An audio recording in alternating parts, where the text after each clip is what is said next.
আজকেও জামায়াত ইসলামের আমির ডক্টর শফিকুর রহমান একটি বক্তব্য দিয়েছেন, অ্যাপোলজি বলা যায়। তিনি বলছেন যে তৃতীয়বারের মতন ক্ষমা চাইতে হচ্ছে। আমি তার বক্তব্যের কিছু অংশ উল্লেখ করতে চাই তুষার ভাইয়ের কাছে যাওয়ার আগে। মুক্তিযুদ্ধের সময় জামায়াত ইসলামের ভূমিকা নিয়ে বর্তমান আমির ডাক্তার শফিকুর রহমান বলেছেন, এই অ্যাপোলজি আমরা মিনিমাম 3বার দিয়েছি। প্রফেসর গোলাম আজম সাহেব দিয়েছেন, মাওলানা মতিউর রহমান নিজামী সাহেব দিয়েছেন এবং আমি নিজে দিয়েছি। তিনি বলেন, শুধু 71 নয়, 47 সাল থেকে শুরু করে জামায়াত ইসলামীর দ্বারা কেউ যদি কোনো কষ্ট পান, কারো কোনো ক্ষতি হয়ে থাকে, আমি সব ব্যক্তি এবং সংগঠনের পক্ষে নিঃশর্তে আপনাদের কাছে ক্ষমা চাই, আপনারা আমাদের ক্ষমা করে দেবেন। তিনি আরও বলেন, এখন মাপ চাওয়ার পরে বলে যে এই ভাষায় চাইলে হবে না, ওই ভাষায় চাইতে হবে। বিনা শর্তে মাফ চাইলাম, কোনো শর্তও দিলাম না, তারপর আর বাকি থাকলো কোনটা, এটা তো বুঝি না। আজ আবার একদম প্রকাশ্যে বলে গেলাম, 47 থেকে শুরু করে আজকে 2025 সালের 22 অক্টোবর 8টা 11 মিনিট পর্যন্ত আমাদের দ্বারা যে যে যত কষ্ট পেয়েছেন, আমরা বিনা শর্তে তাদের কাছে মাফ চাই। তিনি একেবারে সময় পর্যন্ত উল্লেখ করেছেন, 8টা 11 মিনিট পর্যন্ত, যখন তিনি বক্তব্য দিচ্ছিলেন সেই সময়টা পর্যন্ত যত ঘটনা হয়েছে বা কেউ যদি আঘাতপ্রাপ্ত হয়ে থাকেন সেই সময়ের মধ্যে সবার কাছে ক্ষমা চেয়েছেন। অপরাধ সংগঠিত হয়েছে বাংলাদেশে, এবং যে অপরাধ সংগঠিত হয়েছে সেই অপরাধ আন্তর্জাতিক মানদণ্ডে মানবতা বিরোধী অপরাধ, মানবতার বিরুদ্ধে অপরাধ। এটি একই সঙ্গে যুদ্ধাপরাধ এবং একই সাথে বাংলাদেশ যদি একটি রাষ্ট্র হয়ে থাকে তবে সেই রাষ্ট্রের বিরুদ্ধাচরণ করা রাষ্ট্রদ্রোহিতা। এই অপরাধের জন্য মাফ চাইতে হবে সংসদে, এই অপরাধের জন্য মাফ চাইতে হবে দলীয় ফোরামে। এই মাফ দলীয় ফোরামে দাঁড়িয়ে দলের কার্যবিবরণীতে অন্তর্ভুক্ত করতে হবে যে অফিসিয়ালি এই মাফ চেয়েছে তার দল।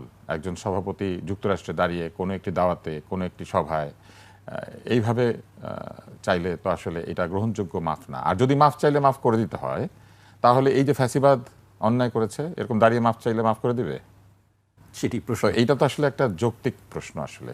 ফলে 3বার 2বার 1বারের বিষয় না। আমরা ছোটবেলায় একটা গান শুনতাম, সেই গানের মধ্যে ছিল যে ডাকার মতো ডাকলে খোদায় কেমনে শোনে না। তো এটার অর্থ ছিল এরকম যে আপনি যদি সেইভাবে ক্ষমা চান, সেইভাবে প্রার্থনা করেন, তাহলে নিশ্চয়ই তিনি সেই প্রার্থনা শুনবেন। আপনি যে কথাটি বলছিলেন, ঠিক একইভাবে মাফের মতো মাফ চাইলে কেমনে মাফ করে না লোকে।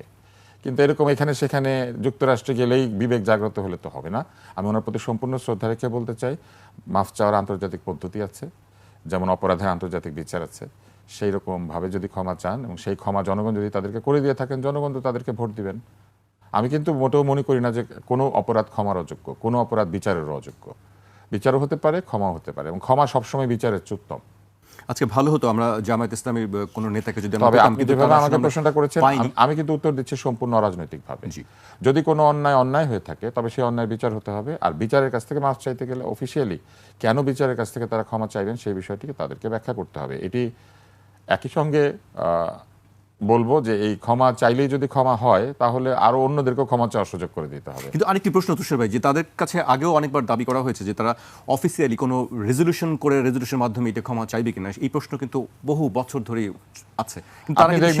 আপনি দেখবেন যে রেজলিউশন করে যদি কেউ ক্ষমা চায় তাহলে তাকে এক অপরাধটা স্বীকার করতে হয়। এখন ধরেন আমি এখানে বসে আছি না, আমি যদি বলি যে আপনারা দুজন এবং অন্য কেউ, অথবা যারা টেলিভিশনে শুনছেন, অথবা যত বছর ধরে আমি টেলিভিশনে অনুষ্ঠান করি, এই সকল কিছুর জন্য কেউ যদি কখনো কোথায় কি অপরাধ হয়েছে তারা নিশ্চয়ই জানেন, কি অন্যায় করেছেন তারা জানেন না, সেই অন্যায়গুলি তারা স্পেসিফিক্যালি বলবেন যে আমরা এই ভুল করেছি এবং সেই ভুলের জন্য আমরা ক্ষমা প্রার্থী হয়েছি। যেমন আপনি দেখবেন কমিউনিস্ট পার্টি মাঝে মধ্যে তাদের পার্টি লাইনের যে ভুল সেটা তারা নিজেদের আলোচনার মধ্যে ঠিক করে এবং একেবারে লিপিবদ্ধ করে।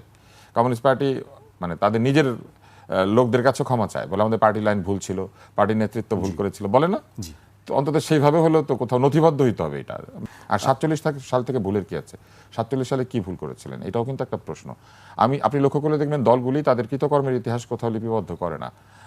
47 সালে এই দলটি বলেছিল পাকিস্তান সৃষ্টি করা ভুল হয়েছে, এবং তারা বলেছিল যে এটা আসলে একটা ভুল সিদ্ধান্ত, এবং তারা কিন্তু মোহাম্মদ আলী জিন্নারও বিরোধিতা করেছিল। তো এরকম আমার কথা হচ্ছে, ছেলে মেয়েদেরকে ইতিহাস পড়তে দেন, মানুষকে নিজের মতো সিদ্ধান্ত নিতে দেন, মানুষ ঠিক মতো সিদ্ধান্ত নেবে এবং ঠিক কাজটা করবে।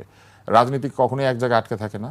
আজ যে আমির কাল সে ফকির বলে না, সেরকম আজ যে জনগণের কাছে ধিকৃত কাল সে নায়ক হতে পারে, এতে কোনো অসুবিধা নাই। সময় আমাদেরকে কোথায় নিয়ে যাবে আমরা জানি না, একমাত্র আল্লাহ তাআলা জানেন। ফলে তারাও যেহেতু এরকম অনেক ধর্মীয় রাজনীতি করে থাকেন, তারা নিশ্চয়ই বিশ্বাস করেন যে ক্ষমা করার একমাত্র মালিক কিন্তু আসলে আল্লাহ তাআলা। আর আপনি যদি বান্দার হক তরক করেন, অর্থাৎ বান্দার হক যদি নষ্ট করেন, বান্দার সঙ্গে অপরাধ করেন, সেটি বান্দার কাছে তার কাছে মাফ চাইতে হবে। তো তারা আমাদের চেয়ে ভালো বুঝেন, ফলে তারা কোথায় কি করেছেন সেটা তাদের মতো করেই তারা চিন্তা করে দেখবেন এবং ঠিক মতো কাজটা করবেন আমি আশা করি। জি, আমরা তুষার ভাইয়ের বক্তব্য শুনছিলাম, এরপর যে আমি ফারুক হাসানের কাছে আসতে চাই, মানে একই বিষয় আসলে বারবার কেন মাফ চাইতে হচ্ছে জামায়াত ইসলামকে, আপনার কি মনে হয়? দেখুন, আসলে মাফ বা ক্ষমা যেটাই বলেন, এটা সবার ঊর্ধ্বে এবং সর্বোত্তম একটা পন্থা, বা আমরা এটাকে সবসময় মানে ইতিবাচক বা ভালো চোখেই দেখি, বা মনে করি যে কেউ যদি কোনো অপরাধ করে মাফ চায়, ক্ষমা চায়, এটা আসলে আমাদের ক্ষমা করে দেওয়াটাই উত্তম। এখন এই যে আমাদের আজকে যে আপনি আলোচনাটা নিয়ে আসছেন, যে জামাতের সম্মানিত আমির তিনি আজকে আবারও তাদের বিগত সময়ে যদি কোনো অপরাধ হয়ে থাকে বা তাদের মাধ্যমে কেউ কোনো কষ্ট পেয়ে থাকেন, তিনি নিঃশর্ত ক্ষমা চেয়েছেন। তা আমি মনে করি এই যে বারবার ক্ষমা চাওয়া, আপনারা বলেন, তো ক্ষমা চাওয়ার পদ্ধতির মধ্যে কোনো গলদ আছে কিনা আমি জানি না। ক্ষমা তো ক্ষমাই, বা মাফ তো মাফই না। আমি মাফ চাচ্ছি, এখন মাফ চাওয়ার পদ্ধতিটা কি? এখন আমাদের তুষার ভাই বললেন যে একটা পদ্ধতির কথা, তিনি বললেন যে রেজুলেশন করে তাদের অফিসিয়াল ফোরামে আলোচনার মাধ্যমে ক্ষমা চাইতে হবে, বা পার্লামেন্টে, হোয়াট এভার। তো এরকম আসলে মাফটা কাদের কাছে চাচ্ছে তিনি? পলিটিক্যাল পার্টি বা কোনো ব্যক্তি বা সংগঠন? তিনি কিন্তু হোল মানে পিপল, অল পিপল, সমগ্র জনগণের কাছে তিনি কিন্তু এই ক্ষমাটা চাচ্ছেন বা মাফ চাচ্ছেন, যে আমাদের মাধ্যমে জনগণ, সংগঠন, ব্যক্তি, হোয়াট এভার, কেউ যদি কষ্ট পেয়ে থাকেন বা আমাদের মাধ্যমে কারো কোনো সমস্যা হয়ে থাকে, কষ্ট পেয়ে থাকেন, ক্ষতিগ্রস্ত হয়ে থাকেন, আমরা ক্ষমা চাচ্ছি। তো এর বাইরে আসলে কোন পদ্ধতি, কোন ওয়েতে কীভাবে মানে ক্ষমা চাইলে এই যে যারা ক্ষতিগ্রস্ত বা তাদের মাধ্যমে ভিক্টিমাইজ হয়েছেন তারা আসলে ক্ষমা করবেন, এটা যদি তারা বলে দেন তাহলে বোধহয় ভালো হয়। তা আমি মনে করি, যাই হোক, এখন পর্যন্ত যতটুকু হয়েছে আসলে ক্ষমা চাওয়ার যে বিষয়টি, আচ্ছা, আওয়ামী লীগ যদি ক্ষমা চায় তাহলে কি ক্ষমা করে এটাকে দিবেন? রাজনৈতিকভাবে আমরা ইতিবাচকভাবে দেখছি। আসলে দেখেন, এই 54 বছরে অনেক ঘটনা ঘটছে বাংলাদেশে, এবং তাদের যে ঘটনাগুলো ইতিমধ্যে বিচারিক প্রক্রিয়ার মাধ্যমে অনেকে ধরেন যে রায়ও পেয়েছেন চূড়ান্তভাবে। এই রায় নিয়ে, এই বিচারিক প্রক্রিয়া নিয়ে অনেক আলোচনা, সমালোচনা, পদ্ধতিগত ত্রুটি নিয়েও আলোচনা আছে, কথা আছে। সেদিকে আমি নাই যাই, অন্তত পক্ষে এই যে বিচারিক একটা প্রক্রিয়া কিন্তু তারা সম্পূর্ণ করেছেন। এটা যদি আমরা একবারেই শেষ হয়েছে এটা না বলি, অন্তত একটা বিচারিক প্রক্রিয়ার একটা স্টেজ কিন্তু তারা পার করেছেন। তারপরেও তারা এর আগেও একাধিকবার ক্ষমা চেয়েছেন, আজকে আবার চাইলেন।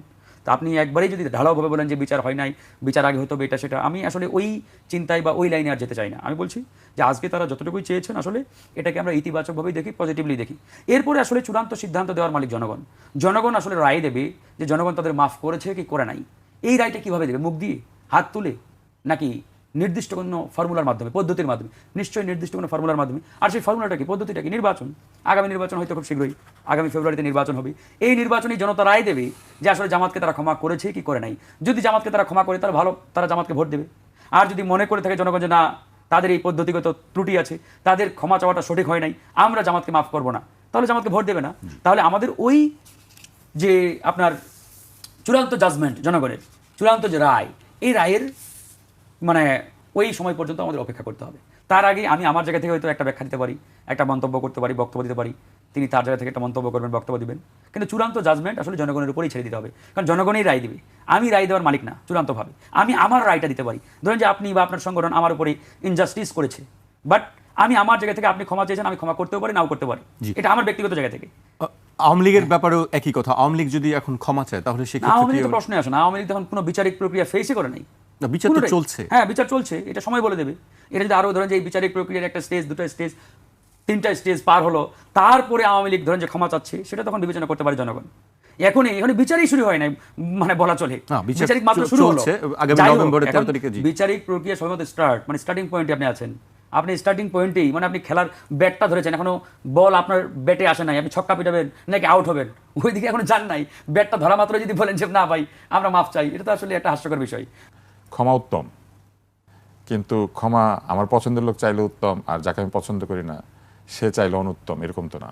এবং ক্ষমার সাথে বিচারের কোনো সম্পর্ক নাই। বিচার হয়ে গেলে ক্ষমা এমনিতেই হয়ে যায়, কারণ আপনি বিচার করেছেন। আর আপনি যদি ক্ষমা করেন তাহলে আপনি বিচার ছাড়াও ক্ষমা করতে পারেন। জামাতের বিচার আওয়ামী লীগ করছে, ফলে বিচারের সাথে হ্যাঁ, তো বিচার যদি হয়েই থাকে তাহলে ক্ষমা চাচ্ছেন কেন? তো আগের বিচারটা প্রশ্নবিদ্ধ হয় নাই? আগের বিচারটা তো প্রশ্নবিদ্ধ হয়েছে। তো প্রশ্নবিদ্ধ বিচার হলে কি ক্ষমা করা যাবে নাকি যাবে না, সেটা কে ঠিক করবে? এটা কে ঠিক করবে? না, জনগণ। ভোটের সাথে এই ক্ষমার কোনো সম্পর্ক নেই। আমি আসি আপনাকে, কেন আজকে আপনি ভোটে দিচ্ছেন, কালকে আপনি ফেল করতে পারেন। তো যে বছর ফেল করলেন সেই বছর কি জনগণ আপনাকে ক্ষমা আবার ফেরত নিয়ে নিল? না, ভোটের সাথে আসলে ক্ষমার কোনো ক্ষমাটা সম্পর্ক নাই। করবেটা কি? সেটা ক্ষমা করবে, এটা ক্ষমা চাইতে হবে রাষ্ট্রের কাছে, এবং এই জন্যই রেজলিউশন করে ক্ষমাটা চাইতে হয় যে আমরা অফিসিয়ালি ক্ষমা চাইছি। আমি বলছি, আপনার পদ্ধতির কথা বলছি, হ্যাঁ। এরপরে ক্ষমা চেয়েছে কি চায় নাই, সেই বিবেচনা তারা ধীরে ধীরে বুঝতে শুরু করবেন, কারণ মানুষ তাদেরকে আর এই বিষয়ে কথা বলবে না, কথা কমিয়ে ফেলবে। মানুষ ক্ষমা করে দিলে তো সেই বিষয় নিয়ে বারবার উত্থাপন করা হয় না, তখন দেখা যাবে বারবার এই বিষয়গুলো উত্থাপিত হবে না। ধীরে ধীরে মানুষের রিকনসিলিয়েশন হবে, এবং এইটাকেই বলে রিকনসিলিয়েশন প্রক্রিয়া। ক্ষমা জিনিসটা আসলে কি? ক্ষমা হচ্ছে একটা সমঝোতার প্রক্রিয়া, যেখানে বৈরিতাকে একটা জায়গায় এসে মানুষ শেষ করে, যে এই পর্যন্ত যা হয়েছে হয়েছে, আগামীকাল থেকে আর না। তো এই যে এই পর্যন্ত যা হয়েছে হয়েছে, কি হয়েছে এইটা বলতে হবে। কিন্তু কেউ যদি বলে আচ্ছা আমি যা করার করছি, কি করেছি, কেন আপনি কষ্ট পেয়েছেন, যদি কষ্ট পেয়ে থাকেন, এইভাবে না বলতে হবে যে স্পেসিফিক্যালি আমরা এই কাজগুলি করেছিলাম যেটা আমরা মনে করি ভুল, এবং সেই ভুলগুলির জন্য আমরা দুঃখ প্রকাশ করছি বা ক্ষমা চেয়েছি, তাইলে ক্ষমাটা অফিসিয়াল হয়। কিন্তু আমি কি করেছি আমি জানি না, আপনি জানেন, আচ্ছা আপনি যদি কিছু মনে করে থাকেন তাহলে আপনার কাছে আমি ক্ষমা চেয়ে ফেললাম, ব্যাপারটা এরকম না। উনি যদি বা ওনারা যদি বা যে কোনো মানুষ যদি মনে করেন যে তিনি কোনো অন্যায় করেছেন, তিনি বলবেন যে আমি এই কাজগুলি করেছি যেটা আমার দৃষ্টিতে আমি মনে করি ভুল হয়েছিল, সেই ভুলগুলির জন্য আই এম সরি, এটা ব্যক্তির সরি। ঠিক একইভাবে প্রতিষ্ঠান যখন সরি বলে, তখন প্রাতিষ্ঠানিক কোনো নথিতে, প্রাতিষ্ঠানিক ওই কার্য বিবরণীতে এটাকে উল্লেখ করতে হয়। যেমন সংসদের সকল কিছু কার্য বিবরণীতে থাকে, একটা কোম্পানি যখন বোর্ড মিটিং করে সেখানে সব কিছু কার্য বিবরণীতে থাকে, সেরকম দলের কার্য বিবরণীতে এটা যদি উত্থাপিত হয় যে দল অফিসিয়ালি তার কার্য বিবরণীতে উত্থাপন করে একটা সভার মাধ্যমে দলের শীর্ষ পর্যায়ে সেই দাবিটা তাদের কাছ থেকে অনেক বছর ধরেই সেই দাবিটাই আসলে সকলে জানিয়েছে।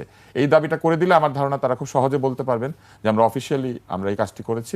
এইবার ক্ষমা করা না করা, যিনি ক্ষমা করছেন তার উদারতা বা মহত্বের ব্যাপার, আমাদেরটা আমরা করেছি। আমি কিন্তু কোনোভাবেই মনে করি না যে ক্ষমা কেউ চাইতে পারবে না অথবা ক্ষমা করা যাবে না। আমার কথা হচ্ছে ক্ষমাটাকে একটা অফিসিয়াল প্রসেসে ফেলতে হবে, এবং ওই পদ্ধতিতেই যে ক্ষমা চাক সেভাবেই চাইতে হবে। আর একজনকে ক্ষমা করবো আরেকজনকে করবো না, এটা হচ্ছে নিরপেক্ষতা না, এটা হচ্ছে অবিচার। জি, এবার অন্য প্রসঙ্গে আসতে চাই।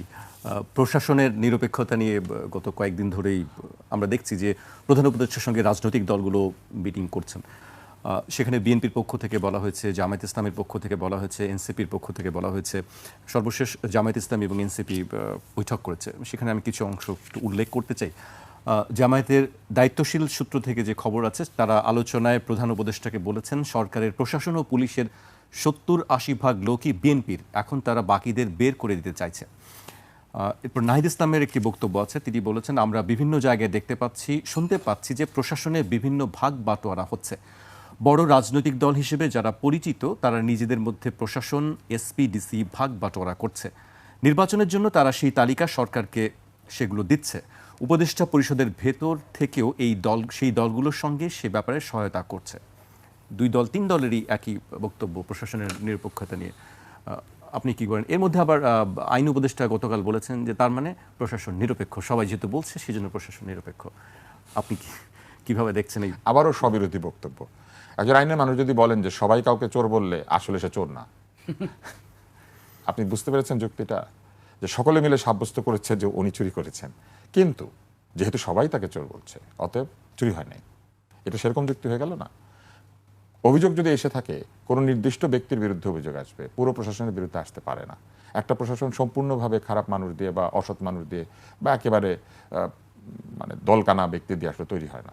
তাহলে বুঝতে হবে যে কিছু কিছু ব্যক্তির ব্যাপারে হয়তো তাদের আপত্তি আছে, এবং সেই আপত্তি কিন্তু তারা জানিয়েছেন। দেখেন, উপদেষ্টাদের ব্যাপারে তারা আপত্তি জানিয়েছেন আলাদা আলাদাভাবে, তার মানে প্রত্যেকেরই অপছন্দের উপদেষ্টা আছে।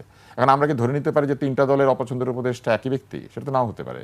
তাহলে ধরে নিতে হবে একাধিক ব্যক্তি আছেন, তাই না? সবাই একমত হয়ে গেলে তো তাকে বাদ দিতেই হতো। তাহলে এইখানে একটা স্ববিরোধী ব্যাপার আছে বা একটা ধোঁয়াশাপূর্ণ বক্তব্য আছে। দ্বিতীয় বক্তব্য হচ্ছে 70-80% লোক বিএনপির। এই না শুনলাম যে 16 বছরে আওয়ামী লীগ শুধু আওয়ামী লীগের লোকদেরকে নিয়োগ দিয়েছে? তাহলে 70-80% লোক আওয়ামী লীগ নিয়োগ দিয়েছিল বিএনপির লোকদেরকে, এবং এরা সবাই বেরিয়ে এসেছে। মানে প্রশাসনের ভেতরে লুকিয়ে গুপ্ত বিএনপি, গুপ্ত জামাত। তাহলে জামাত এই কথা বললে তাহলে তারা এই যে প্রশাসনকে তারা অভিযুক্ত করছেন আওয়ামী লীগের ভোটে সহযোগিতা করেছিল, সেই প্রশাসন আসলে বিএনপির প্রশাসন ছিল? এই 70-80% লোক তো গতকাল চাকরি পায় নাই, তাই না? এটা তো সরকারি চাকরি, প্রজাতন্ত্রের কর্মচারী। তাহলে এটা একটা স্ববিরোধী বক্তব্য। 5ই আগস্টের আগে, 2024-এর আগে তারা ছিলেন আওয়ামী লীগের সব প্রশাসন, আর 5ই আগস্টের পরে 70-80% বিএনপি হয়ে গেছে। এইবার আসেন এসপি, ডিসি এবং অন্যান্য বিষয়ে। পুলিশে তারা শুদ্ধি অভিযান চালালেন, পুলিশের সংস্কার কমিশন করলেন, বহু পুলিশের চাকরি চলে গেল, পুলিশ কারারুদ্ধ হলো, এমনকি তারা আইন করলেন এরকম যে পুলিশ ধরে মারলে পরে তেমন বিচার টিচারও করা যাবে না। এত কিছু করার পরেও আবার প্রশাসনে এসপি সব মানে নিজের লোক নাই। আচ্ছা বুঝলাম, তাহলে এই যে ভুয়া মামলাগুলি কারা দিল, ভুয়া মামলা গ্রেপ্তার কারা করলো? পরিষ্কার মামলা দেখলে বোঝা যাচ্ছে ভুয়া মামলা। আইন উপদেষ্টা বলেছেন একাধিকবার, যে পত্রিকাতেও আছে সেটা, যে তাদের প্রশাসনের সামনে, তাদের সরকারের সামনে বড় একটা চ্যালেঞ্জ হচ্ছে এতগুলি ভুয়া মামলা, রাজনৈতিক উদ্দেশ্য প্রণোদিত মামলা। তো রাজনৈতিক উদ্দেশ্য প্রণোদিত মামলাগুলি কারা নিল? একই ব্যক্তি দেশের 4-5টা জায়গায় একই সময় অপরাধ সংগঠিত করলেন কিভাবে, তাই না? তাহলে এই এসপিডিসিরা এখন কি আবার পক্ষপাত হয়ে গিয়েছেন? ভুয়া মামলা দেওয়ার পরে তারা বুঝতে পেরেছেন যে এটা ঠিক হয় নাই, তাহলে আরেকটা স্ববিরোধী বক্তব্য। তারপর হচ্ছে প্রশাসনের নিয়োগ বদলি, এটা হয়েছে না গত 14 মাসে? তাহলে তারা জেনে শুনে পক্ষপাতমূলক নিয়োগ বদলি দিয়েছেন। কারা দিয়েছেন? এই অন্তর্বর্তী সরকার তাহলে দিয়েছেন। তাহলে দলগুলি কার বিরুদ্ধে অভিযোগ করছে? এই প্রশাসনকে নিজে নিজে গিয়ে যার যার চেয়ারে বসে পড়েছে? এদেরকে নিয়োগ বদলি করা হয়েছে তো। তাহলে নিয়োগ বদলি যারা করেছেন তারা কারা? সকল দলের সমর্থিত অন্তর্বর্তী সরকার। তাহলে অন্তর্বর্তী সরকার কোন দলের পক্ষে কাজ করেছেন? তাহলে এটা আরেকটা স্ববিরোধী বক্তব্য।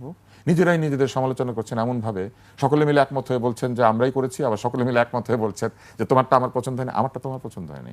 এবং এরপরে আরেকটা মজার জিনিস দেখেন, আমরা ডিসি নিয়োগে বাণিজ্যের কথা শুনেছি, আমরা উপদেষ্টাদের সহকারীদেরকে চাকরিচ্যুত হতে দেখেছি, সেগুলি কোনো বিচার তারা দাবি করেন না। এই লোকগুলি আসলে কোথায় এখন? যারা পাঠ্যপুস্তক নিয়ে ঝামেলা করেছিল, তারপরে যারা স্বাস্থ্য মন্ত্রণালয়ে বসে থেকে নিয়োগ বদলি বাণিজ্য করেছিল, এরা এখন কোথায়? এদেরকে কেউ দেখি খোঁজে না।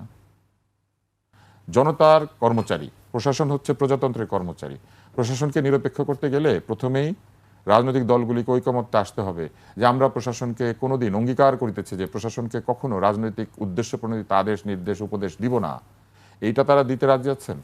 এটা করার জন্য ঐকমত্য কমিশনে যেতে হয় না। আলাদা আলাদাভাবে এই দলগুলি একটা বিবৃতি দিক, বলুক যে আমরা অদূর ভবিষ্যতে অথবা দূর ভবিষ্যতে, আজ হতে শুরু করে, আজ এত তারিখ, এত মুহূর্ত থেকে আগামীতে কোনোদিন প্রশাসনকে কোনো রাজনৈতিক উদ্দেশ্য প্রণোদিত কোনো নির্দেশ দিব না। কিন্তু তারা তো রাজনৈতিক উদ্দেশ্য প্রণোদিত চাপ প্রশাসনের উপর সৃষ্টি করেছেন, গত 14 মাসেও করেছেন এবং এখনো করছেন। এই যে গিয়ে বলা যে আপনি নিরপেক্ষ না, এটাও তো এক ধরনের চাপ প্রশাসনকে নিজের পছন্দ মতো সাজানোর জন্য। এবং এই যে আগামী নির্বাচনে প্রশাসন যদি নিরপেক্ষ কাজ না করে, এর দায় দায়িত্ব কাকে নিতে হবে? প্রশাসন একা নিবে? প্রশাসন কার অধীনে চলে? প্রশাসন কার নির্দেশ হুকুম তামিল করে? এই অন্তর্বর্তী সরকার কি দলকানা কোনো নির্দেশ দিবে বা দলের পক্ষে কোনো নির্দেশ দিবে? তারা কি সেটা মনে করেন? তাহলে তো অন্তর্বর্তী সরকারের নিরপেক্ষতা নিয়ে তারা প্রশ্ন করছেন এবং সেটাও তারা করেছেন। অতএব এই মুহূর্তে ওই কথাটা ফেরত যেতে হচ্ছে যে শিশু এবং মস্তিষ্ক বিকৃত ছাড়া মনে হয় আর কেউই নিরপেক্ষ না। তার মানে এই কথাটা সত্য হয়ে গেল। এই কথাটাই এতদিন পরে মানুষ উপলব্ধি করছে যে এইটাই আসলে মানুষের মনের কথা, শিশু আর উন্মাদ ছাড়া আর কেউ নিরপেক্ষ না। এমনকি যারা অভিযোগগুলো করছেন তারাও নিরপেক্ষ না। জি, আমি এবার ফারুক হাসানের কাছে আসতে চাই। ফারুক হাসান, আজকে সালাউদ্দিন আহমেদ একটি মন্তব্য করেছেন, একটি দল জুলাই সনদের সই করার সুযোগ খুঁজছে, তিনি মন্তব্য করেছেন। সেই দলটি কারা? বিএনপির স্থায়ী কমিটির সদস্য জনাব সালাউদ্দিন সাহেব যে বক্তব্যটি বা মন্তব্যটি ইতিমধ্যে করেছেন, এটা সত্যই তিনি করেছেন, সঠিক বলেছেন তিনি। একটি দল, এই যে একটি দল বা কোনো একটি দল, এই জায়গা থেকে আসলে আমাদের বের হওয়া উচিত। বিএনপি যখন বক্তব্য দেয় বলে কোনো একটি দল, আবার জামাত যখন বলে কোনো একটি দল, আবার এরা যখন বলে কোনো একটি দল, এই কোনো একটি দল বলা যাবে না। কারা কি করেছে সেটাই বলতে হবে। এই যে কোনো একটি দল জুলাই সনদে স্বাক্ষর করার জন্য এখন মানে ফাঁক ফকর খুঁজছেন, রাস্তা খুঁজছেন, আসলে কেমনে গিয়ে ওখানে গিয়ে স্বাক্ষর করতে, এইতে কারা, তারা কারা? এটা হচ্ছে জুলাই জাতীয় সনদ স্বাক্ষর করার জন্য এই যে বর্তমানে অন্তর্বর্তীকালীন সরকারের পৃষ্ঠপোষকতায় যারা গড়ে উঠেছে নতুন একটি রাজনৈতিক দল এনসিপি যেহেতু ওই জুলাই স্বাক্ষর অনুষ্ঠান বয়কট করেছিল, তারা অংশগ্রহণ করেন নাই, সেদিন তারা স্বাক্ষরও করতে পারেন নাই। তারা মনে করেছিল যে আসলে আমরা না গেলে এই অনুষ্ঠান হবে না। তাদের দৃঢ় একটা ধারণা ছিল যে আমরা যদি ওই অনুষ্ঠানে অংশগ্রহণ না করি, আমরা না যাই, তাহলে এই অন্তর্বর্তীকালীন সরকার এই অনুষ্ঠান করতে পারবে না। এটা একটা বদ্ধমূল তাদের ধারণা ছিল। এবং তাদের যারা বুদ্ধিজীবী, তাদের যারা থিঙ্ক ট্যাঙ্ক প্যানেল, ওই প্যানেল বলেছে তোমরাই তো সরকার, তোমরা না গেলে এই সরকার কেমন অনুষ্ঠান করবে, সুতরাং তোমরা যাইও না, অনুষ্ঠান হবে না। তো পরে ডক্টর মোহাম্মদ ইউনূস আসলে এখানে একটা স্বাধীনচেতা সিদ্ধান্ত নিয়েছেন, এই জন্য ওনাকে স্যালুট জানাই। আমরা দেখলাম যে সেখানে একটা হট্টগোল হলো, একটু মারামারি হলো, জুলাই যোদ্ধা নামে অনেকে গিয়ে সেখানে একটা হট্টগোল পাকানোর চেষ্টা করলো। তারপরে বেশ কয়েকজন অ্যাডভাইজার প্রধান উপদেষ্টাকে বললেন যে স্যার এই অবস্থায় অনুষ্ঠানটা করা যাবে কি না বা ইত্যাদি ইত্যাদি। তখন চিফ অ্যাডভাইজার বললেন যে আমি অনুষ্ঠানের সিদ্ধান্ত নিয়েছি, অনুষ্ঠান হবে, মানে কিছুটা তিনি রাগান্বিত সুরে এরকম একটা ডিসিশন দিলেন। এরপরে কোনো অনুষ্ঠান হয়েছে। তো এই অনুষ্ঠান হওয়ার পরে তারা আসলে দেখলো যে তাদের যে চিন্তা ছিল, সেই ধরনের তারা চিন্তা করে আসলে সেই অনুষ্ঠান বয়কট করেছিল, হিতে বিপরীত হয়ে গেছে। এখন তারা আসলে কি করবে? এখন লাইন ফাঁক ফকর খুঁজছেন যে কোনোভাবে যদি আমরা সেই কেন? কারণ- জুলাই শোনা যায়। কারণ না, কি? এখন ফাঁক দেখেন ফোকর কেন খুঁজছেন? এখন আসলে ওটা একটা এমন মোমেন্টাম বা এমন একটা আসলে ওখানে সিনারিও দেশ ও জাতির কাছে প্রেজেন্ট করা হয়েছে যে জুলাই জাতীয় সনদের মাধ্যমে এদেশের দেশপ্রেমিক রাজনৈতিক দলগুলো বা জুলাই গণঅভ্যুত্থানে অংশগ্রহণকারী রাজনৈতিক দলগুলো ঐক্যবদ্ধ রয়েছে এবং আগামীর নতুন বাংলাদেশ বিনির্মাণের লক্ষ্যে তারা ঐক্যবদ্ধভাবে সুন্দরভাবে কাজ করবে, নির্বাচন হবে, যে বা যারাই ক্ষমতায় আসুক সুন্দরভাবে দেশ চলবে। এই যে একটা সিনারিও পোর্টফোলিও, এই পোর্টফোলিও বা সিনারিও থেকে তারা কিন্তু ইতিমধ্যে মাইনাস হয়ে গেছে। তাদের এতদিনের যে অংশদারিত্ব পার্টিসিপেশন, এটা কিন্তু ওই দিনের পর থেকে অনেকটাই ম্লান। তারা ওই পার্টিসিপেশন এখন নেই। এখন তারা দেখতে পাচ্ছে যে আমাদের যেহেতু অংশীদারিত্ব একবারেই একবারে কি বলে একবারে মিনিমাম স্টেজে, এখনো যদি কোনো ফাঁক করে আমরা স্বাক্ষরটা করতে পারি অন্ততপক্ষে ইতিহাসের খাতায় আমাদের নামটা থাকবে। এখন নির্বাচন নিয়ে অনেকে অনেক কথা বলে যে এনসিপি কালকে বোধহয় প্রধান উপদেষ্টাকে বলেছেন এটা না হলে আমরা নির্বাচন করবো না, সেটা না হলে হবে না, শাপলা ফুল না পাইলে আমরা যাবোই না নির্বাচনে। আবার কেউ কেউ তাদের নেতারা বলেন নির্বাচন হতেই দেবো না। এই যে উদ্ধতপূর্ণ বক্তব্য আচরণ, আমি মনে করি কি জানেন, এই শাপলা ফুল এটা সেটা এগুলো স্রেফ তাদের বার্গেনিং ক্যাপাসিটি ডেভেলপ করার জন্য বিএনপির সাথে তারা এই ধরনের বক্তব্য দিচ্ছেন। আমার যেটা বিএনপির সঙ্গে 100% এনসিপি তারা বার্গেন BNP র সাথে যাবে। করছে। নিশ্চিত লিখে রাখেন, তারা বিএনপির সাথে নির্বাচন করবে, একবারে নিশ্চিত। কিভাবে এরপরে- বলছেন আপনি? এটা দুটো পদ্ধতি হতে পারে। জামায়াতের সঙ্গে No, তো no, no, যেতে no, পারে। জামাতের সাথে তারা যাবে না কখনো। আমরা তাদের ভিতরকার খবর জানি। তারা দুটো পদ্ধতিতে বিএনপির সাথে নির্বাচনে যাওয়ার তাদের চিন্তা রয়েছে। নাম্বার 1, তারা বিএনপির সাথে ডিরেক্ট জোট গঠন করবে, যেভাবে বিগত সময় বিএনপি 20 দলীয় জোট, 18 দলীয় জোট, আওয়ামী লীগের আমলে মহাজোট, 14 দলীয় জোট ইত্যাদি এভাবে ছিল। এবং তারা বিএনপির মার্কায় নির্বাচন করবে। এটা হচ্ছে নাম্বার 1।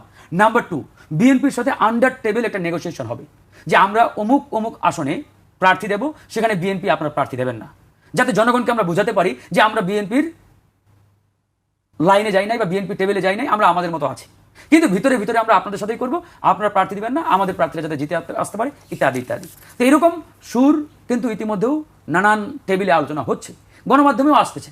কালকেও আমরা বোধহয় গতকালকে বোধহয় সম্ভবত সমকাল নাকি যুগান্তরে দেখলাম যে বিএনপি তো ইতিমধ্যে প্রায় অনেক আসনেই তাদের প্রার্থী চূড়ান্ত করেছেন, গ্রিন সিগন্যাল দিবেন। এবং তারা এরকমও দেখলাম পত্রিকায় যে সকল আসনে ওই এনসিপির সিনিয়র নেতারা রয়েছেন তাদের আসনে আপাতত বিএনপি কোনো প্রার্থী দিচ্ছেন না। তো যাই হোক, এই যে নানামুখী আলোচনা, নানামুখী ধরেন যে আপনার ব্যাখ্যা বিশ্লেষণ আছে, এগুলো একবারই উড়িয়ে দেওয়া যায় না। এখন এই যে এনসিপি শাপলা না হলে নির্বাচন করবই না, হতে দেব না ইত্যাদি, আরে ভাই শাপলা কিভাবে দেবে? তারাই বলছে যে আমরা নির্বাচন কমিশনকে নিরপেক্ষ দেখতে চাই, সরকারকে নিরপেক্ষ দেখতে চাই। তো নির্বাচন কমিশন যদি নিরপেক্ষ জায়গায় থাকতে চাই তাহলে শাপলাটা দিবে কিভাবে ভাই? এখন নির্বাচন কমিশন যদি আইন মাফিকও চলে, যে আমরা প্রসিডিউরের বাইরে যাব না, ল অ্যান্ড রেগুলেশনের বাইরে যাব না, তাহলে এখানে তো এনসিপির আগে ওই মান্না ভাইয়ের নাগরিক ঐক্য আবেদন করেছিল জাতীয় ফুল শাপলাকে তারা তাদের দলীয় প্রতীক হিসেবে পাওয়ার জন্য। তাহলে আইন অনুযায়ী বলে যে আগে আবেদন করবে সে আগে পাবে, তাহলে এখানে হকদার তো মান্না ভাইরা আগে, তোমরা তো সেকেন্ড লাইনে আছো। আইন অনুযায়ী বলছে। এখন এই যে চাওয়া না পাইলে হতে দেবো না, এগুলো সেফ বার্গেনিং। আপনি নিশ্চিত লেগে থাকেন, তারা নিজেরাও জানে শাপলা তারা পাবে না, তারা নিজেরাও জানে শাপলা ফুল তারা পাবে না, কিন্তু এই শাপলা ফুল তারপরেও অনড় অবস্থানে এটা শুধুমাত্র বার্গেনিং ক্যাপাসিটি ডেভেলপ করার জন্য, যে আমি আপনার সাথে জোট করতে চাই, এই যে শাপলা ফুল না পেলে কিন্তু নির্বাচন হতে দেবো না, একটা ঝামেলা লাগাই দেবো, এটা সেটা, তার মানে আমি 20টা আসন চাই, 20টা আসন দিতে হবে। বুঝছেন বিষয়টা? এই বার্গেনিং ক্যাপাসিটি ডেভেলপের জন্যই মূলত আন্ডার টেবিল নেগোসিয়েশন হচ্ছে, আলোচনা হচ্ছে, আর বাইরে মিডিয়াতে মাঠ গরম করা হচ্ছে, শাপলা ফুল লাগবেই, এটা লাগবে, সেটা লাগবে ইত্যাদি ইত্যাদি। এটা গেলো তাদের ইস্যু। আরেকটি কথা বলে শেষ করবো, এই যে কেয়ারটেকার গভর্নমেন্টের একটা আলোচনা গতকালকে সামনে আসছে প্রকাশ্যে, বিএনপির মহাসচিব প্রধান উপদেষ্টার সাথে মিটিং করে তিনি তাদেরকেও বলেছেন। এটা নিয়ে ধরেন যে ব্যাখ্যা, ভিন্ন ব্যাখ্যা, নানান ব্যাখ্যা রয়েছে। কেউ বলতে চাচ্ছেন যে তারা কেয়ারটেকার চাই নাই, অমুকভাবে বা অমুক সিস্টেমে বা অমুক অ্যাঙ্গেল থেকে বক্তব্যটা দিয়েছেন। তবে যারা যেভাবেই বলুক, তবে এটা সত্য যে এই যে কেয়ারটেকার গভর্নমেন্টের যে ডিমান্ড বা প্রত্যাশা, যে আকাঙ্ক্ষা আজকে তৈরি হলো, কেন তৈরি হলো, এর পিছনে কারণটা কি, দায়ী কারা? আমি মনে করি এর পিছনে এই অন্তর্বর্তীকালীন সরকার দায়ী, এবং এই অন্তর্বর্তীকালীন সরকার ডিসফাংশনাল অ্যাক্টিভিটির কারণেই আজকে কেয়ারটেকার সরকারের ডিমান্ড জনগণের মাঝে ক্রিয়েট হয়েছে। আমরা বারবার সরকারকে বলেছি যে আপনার একটা দলনিরপেক্ষ সরকার, একটা দলনিরপেক্ষ সরকারের যে ক্যারেক্টার, যে নেচার থাকা উচিত বা দরকার, আপনারা সেই নেচারের মধ্যে এক্সিস্ট করেন না। আপনারা বিগত 6 মাস আগেই সেই নেচার থেকে বেরিয়ে গেছেন। এখন আজকে দেখেন এই সরকারকে কারা নিয়োগ দিয়েছে, সরকার নিজেই বলেছে যে ওই ছাত্ররা, মানে ইন্টারিম সরকারকে নিয়োগ দিয়েছেন। এনসিপিও বলছে সরকার নিরপেক্ষ না, বিএনপিও বলছে নিরপেক্ষ না, জামাতও বলছে। সরকার যদি নিরপেক্ষ না হয়ে থাকে তাহলে তো আসলে কি একটা দরকার। আপনার কাছে আবার আসবো আমি, এরপর যে আমি আবার তুষার ভাইয়ের কাছে আসতে চাই। তুষার ভাই, সবকিছু মিলে আমরা দেখছি অনেক বিষয় নিয়ে আলোচনা হচ্ছে, আসলে কার হাতে নাটাই?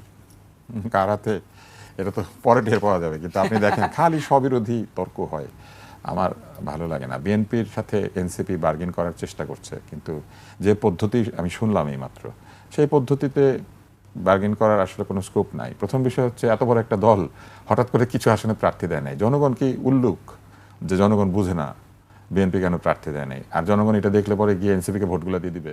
জনগণ একটা এবল পার্সনকে দিবে। বিএনপি বলে দিলে বিএনপির লোকজন কি, ভোটাররাও কি এরকম এত উল্লুক যে বিএনপি চাইলো আর কলা গাছকে ভোট দিয়ে দিবে ওইখানে নিজের প্রার্থী দাঁড় না করিয়ে?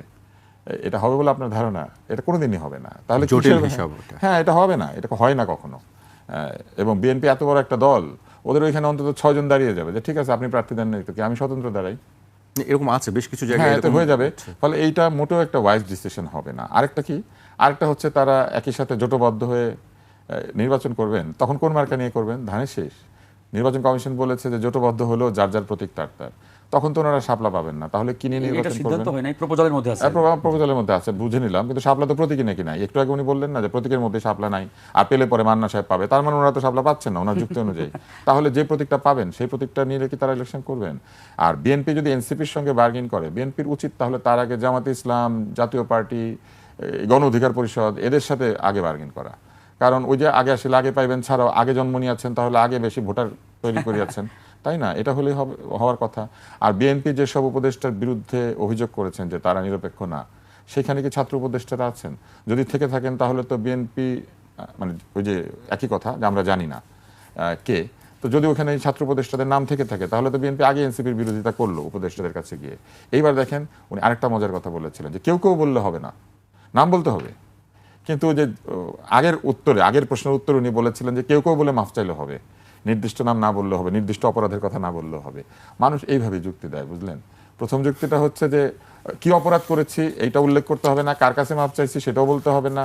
কেউ কেউ যদি মনে করেন কারো কারোর সাথে অপরাধ হয়ে থাকলে ওরকম পরের বক্তব্যে কিন্তু সেটাই হয়েছে। কে তুষার ভাই, কোন উপদেষ্টার বিরুদ্ধে শুনেন, আমি কোন জামাতের কেউ উপদেষ্টার না, বিরুদ্ধে অভিযোগ মাপ না চান। আপনি একটা পদ্ধতির কথা বলছেন না, আমি না আমার না, জায়গা আমি থেকে ওইখানে ওইটার কথা বললাম। তর্কটা ওইটা হ্যাঁ। নিয়েই হচ্ছে, কোন না, আমি তো কোন জামাতের পক্ষ কেউ না নিয়ে যে না। আমি এখানে সিদ্ধান্ত দেব না না, জামাতের কোনো পক্ষ থেকে। পক্ষের জন্য না। মানুষ যখন বক্তব্যে যায় তখন একটা কেউ কেউকে মানে যে ঠিক আছে ওইটা কেউ কেউ বললে হবে, কিন্তু আবার এনসিপির নাম বলে নাই, উনি কিন্তু আবার এনসিপির নামটা বলেছেন। কারণ there is a competition between NCP, Gono Odhikar পরিষদ এন্ড আদার্স। সুতরাং যে আমার কম্পিটিটর, আমি তো চাইবো তার ভুলের কথা, তার নামটা বলা হোক। এইবার আসেন এনসিপির সমস্যাটা কোথায়? এনসিপির মোটেও বার্গেন করা উচিত না। এনসিপি যদি আজকে বার্গেন করে জোটবদ্ধভাবে নির্বাচন করার চেষ্টা করে তাহলে তারা নিজেরাই এই জুলাই আন্দোলনকে ডিনাউন্স করছে। কারণ তারা বলেছে জুলাই আন্দোলনের সবচেয়ে ফোরফ্রন্টে তারা ছিল, তারাই এই জুলাই আন্দোলনের সবচেয়ে বড় অংশীদার। তাদের সম্পর্কে বলা হয়েছে তারাই হচ্ছে নিয়োগকর্তাদের একটা বিরাট অংশ, তাই না? তরুণরাই নিয়োগ করেছে, তারা তরুণদের দল। তাহলে তারা যে দলগুলি সমালোচনা করেছে, যারা 54 বছর ধরে কি করেছে, সেটা নাকি একজন উপদেষ্টা প্রশ্ন করেছিলেন যে 54 বছর আপনারা কি করেছেন? তো যারা 54 বছর কিছুই করতে পারে নাই, যারা বৃদ্ধদের দল, যাদের ভুলের কারণে আজকে এই সংবিধান, এই রাষ্ট্র সব বিতর্কিত, তাদের সঙ্গে তারা গিয়ে জোটবদ্ধ হবে কিসের জন্য? ক্ষমতার জন্য। তার মানে দিন শেষে ক্ষমতাই আসল কথা, ক্ষমতার ভাগবাটোয়ারাটাই আসল কথা। তার মানে এই যে এত নীতি কথা, এত রাষ্ট্র বদল, এত কিছু বদল, এই বদল টদল কিচ্ছু না। আসলে হচ্ছে কোনো না কোনোভাবে সংসদে যেতে হবে এবং সেখানে একটা আসন পেলে, সংসদ সদস্যদের সুবিধাদি পেলে তাহলেই হয়ে গেল মেরামত। They are actually compromising their own idealism, their own ideals, their own statement, they are refuting their own arguments. তারা নিজের যুক্তিকে নিজেরাই ব্যর্থ করে দিচ্ছে। আমি মনে করি এনসিপির এটা কখনোই করা উচিত না। এনসিপি যদি নির্বাচনে পরাস্ত হয় তাদের একক নির্বাচন করা উচিত, 300 আসনে প্রার্থী দেওয়া উচিত, সারা দেশে দলকে সংগঠিত করা উচিত। কারণ তারা নিশ্চয়ই আগামী নির্বাচনের বিজয়ের জন্য এই দলটা তৈরি করেন নাই, তারা এই দলটা তৈরি করেছেন দীর্ঘমেয়াদে বাংলাদেশকে একটা সংস্কার এবং নিজেদের আদর্শের প্রতি অবিচল থাকা এবং দীর্ঘমেয়াদে তাদের যে আদর্শ, সেই আদর্শে, সেই চেতনায়, সেই স্পিরিটে বাংলাদেশকে গড়ে তোলার জন্য। তাহলে এই বাংলাদেশকে গড়ে তোলার জন্য শুধু সংসদে গেলেই হবে, মানে হয়ে গেল সব? ওনারা যদি বার্গেন করেনও তাহলে তো ওনারা স্বীকার করেই নিচ্ছেন যে ওনারা রাষ্ট্র পরিচালনা করতে চান না, সরকার পরিচালনা করতে চান না, বৃহৎ একটা দলের লেজ হয়ে তারা সংসদে যেতে চান। কেন তারা লেজ হবেন যেখানে তারা মাথা? কেন তারা এমপ্লয়ি হয়ে যাবেন যেখানে তারা এমপ্লয়ার? যারা ডক্টর মোহাম্মদ ইউনূসকে নিয়োগ দিতে পারে তারা তাহলে আগামী সংসদের প্রধানমন্ত্রীকে একইভাবে নিয়োগ দিক।